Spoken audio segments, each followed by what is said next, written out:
So yun mga bossing, so bali ito na yung part 2 na gagawin nating tutorial about sa paggawa ng ating mga cove ceiling design. So ganito yung sample finish ng ating kisame na merong PVC panel sa gitna and then meron siyang cove ceiling. Okay? So ngayon, kapag buo na yung framing natin, kung nasubaybayan nyo yung ating video, next na gagawin nyo ay itong PVC panel.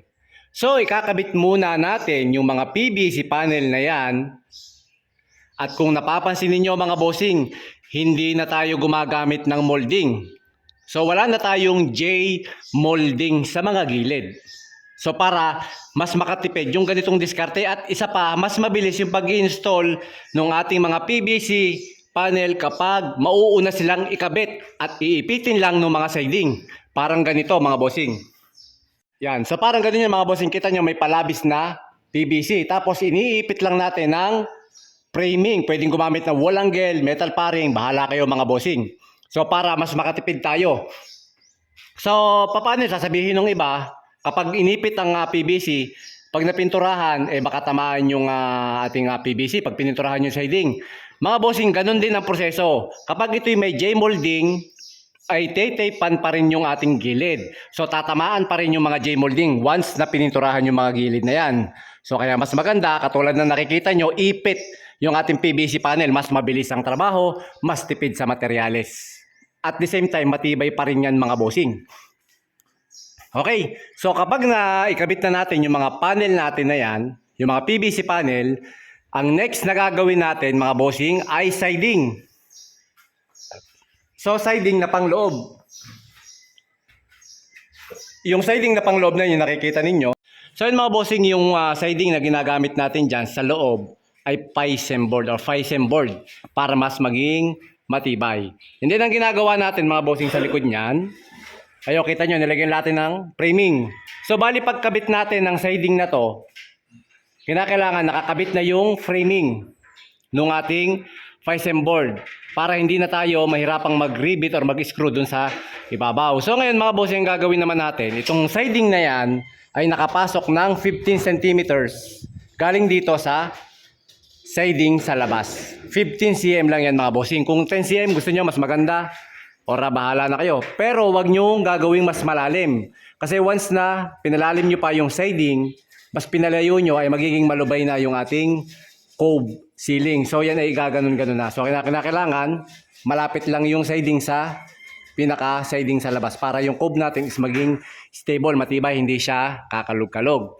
Ayan mga bossing. And then sa ilalim naman, yung ilalim ng ating siding na yan ay merong ito sa ilalim niya, meron siyang carrying channel. And then meron siyang W-clip. So bali, itong W-clip ay mabubuhat na itong ating paring. Tapos nakayapos naman dun sa ating, ayan, sa ating carrying channel. Ganyan yung discard namin mga bossing para mas mabilis ang trabaho. Hindi papakita ko sa inyo kung paano ginagawa yan. Gagawa ko ng bukod na video. So ganyan na mga bossing, no? So after na malagyan na siding, nalagyan na rin natin ng strip light. So gaya na sabi ko, yung strip light natin laging kinakabit muna. So pwede na kayong maglagay ng board sa ilalim. Pagkalagay nyo ng board sa ilalim, diretso na kayo lagay ng siding sa ibabaw mga bossing. Ayan, so kinakailangan nga pala mga bossing, kapag magle-layout kayo or magkakabit kayo bago magkabit ng mga board natin sa ilalim ng ating mga cove ceiling na part, magle-layout kayo ng 16-16 hanggang sa 8 feet. So kinakailangan mapatama natin yung ating mga bridging or yung soleras sa 8 feet kasi 8 feet yung sukat ng ating mga board. Ayan mga bossing yung ginagawa natin. So kung gusto niyo na mas matibay, layout kayo ng 1 foot 1 foot. Pero kung nagtitipid-tipid kayo, 16 inches, 16 inches. Pero kung wala talagang budget, 24 inches. Yun nga lang medyo makalug na yung ating kisame. Hindi na siya ganon katigas. At so yun mga bossing, so yung kulang na details sa aking ginawang tutorial video, so bisitahin nyo lang yung ating YouTube channel, Julie Ems. Ayan, mapapanood nyo yung iba't ibang tutorial video about sa paggawa ng mga ganitong cove ceiling design. Ayan, sa mga ganyang kisame. Napakadali lang mga bossing pag-aralan yan. And then, may iba't iba tayong tutorial video about sa paggagawa ng ganyang mga cove ceiling. So, meron pa tayong tutorial video na merong sahig yung ating ginagawang cove ceiling. And then, katulad nito, merong wala. So, mga bossing, ayan, panoodin nyo na lang yung ating ibang video. So, medyo busy lang talaga ako mga boss. Pasensya na kayo. Pero, kahit pa paano, nagagawan ko pa rin kayo ng tutorial video para mas matuto tayo. Siyempre, gusto nating makatulong doon sa mga beginners sa construction work, especially yung ating mga baguhan na gustong matuto sa pag-install ng ating ceiling. Napaka-basic lang yan mga bossing.